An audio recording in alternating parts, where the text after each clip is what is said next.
Next up, I'm going to introduce 6 very similar elements. They are all heading or section heading elements.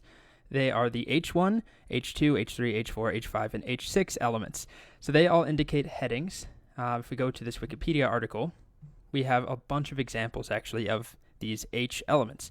We've got our main heading here, which would be an H1. This is the top level heading for the entire page. But then we have subheadings like terminology, general biology, and habitat. Those would be the next level down. Think of an outline of your document. This is the main topic and then 2 subtopics. And then within one of those, so if this is an H2, we could have an H3. And then we've got a couple of H3s. Behavior, is there another one down here? Hatching and, embryology, there we go. And then within one of those sections, we can have an H4. And we could keep going. So do not use these for the size of the text that they generate. They have a default size. So an H1 by default is a little bit larger than normal. An H2 is slightly smaller. An H3 is slightly smaller than that. But we can change all of that after the fact using CSS. I could make an H1 really tiny and an H6 very large. It's not a great idea, but I could. So that is not why we use them. And in fact, there's a very important method or an important structure that we need to follow. We should always only have one H1 at most on a page, and it should always be the top level main heading.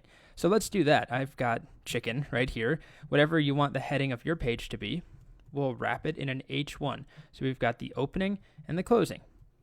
And you'll notice a couple of things. First of all, it's going to be larger, but it also takes up its own line, just like a paragraph does.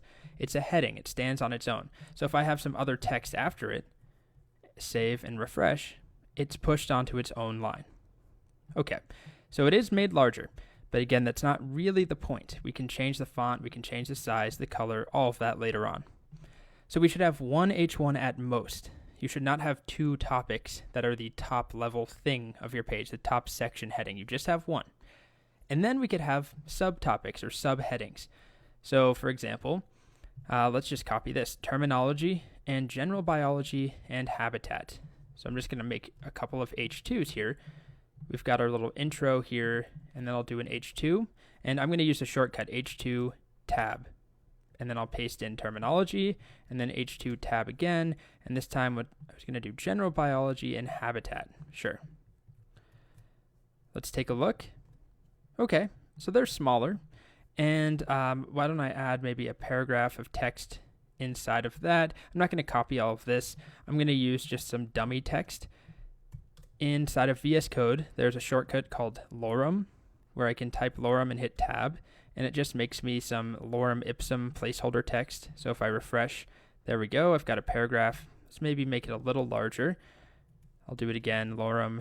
I think I can even do something like lorem times, how about 5, and hit tab. I don't know if you could see that there. I'll do one more example. Down below this H2, let's do another paragraph. So P tab. You don't have to do it that way. You could also just type out P with your brackets. And then inside, I'm going to type lorem.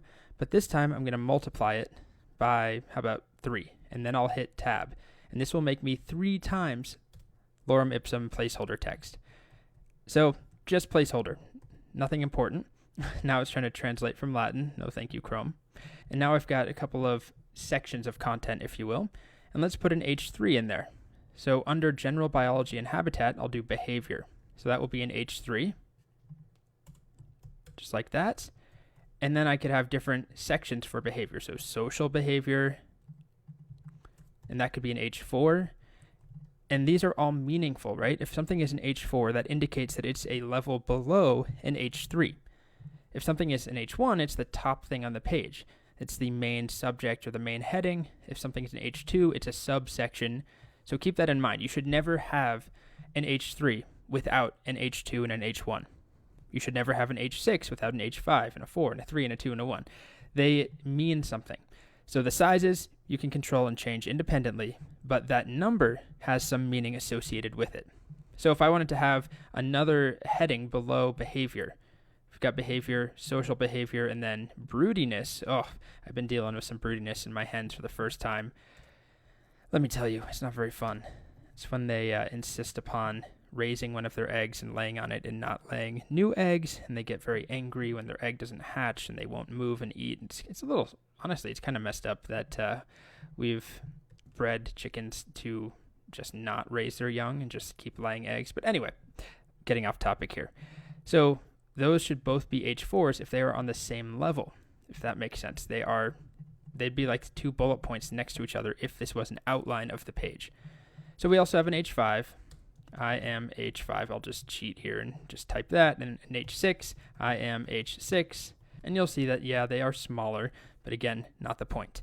These headings exist to add structure to the page and to indicate the main topic, subtopics. And on a Wikipedia article, that's pretty straightforward, right? We know that it's broken up into sections and there's main topics and all of that. But if we look at something like this article on MDN, this would be an H1 right here. And then this probably is an H2. So is that. So is this. And then I would assume this is an H3. So is this here. These are subsection headings for this H2 section.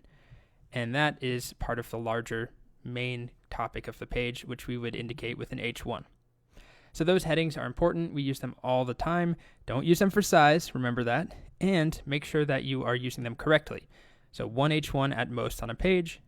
Only have an H2 if you already have an H1. And so on with all the others. Only have a 3 if you have a 2 and a 1, etc. Okay, so that's headings.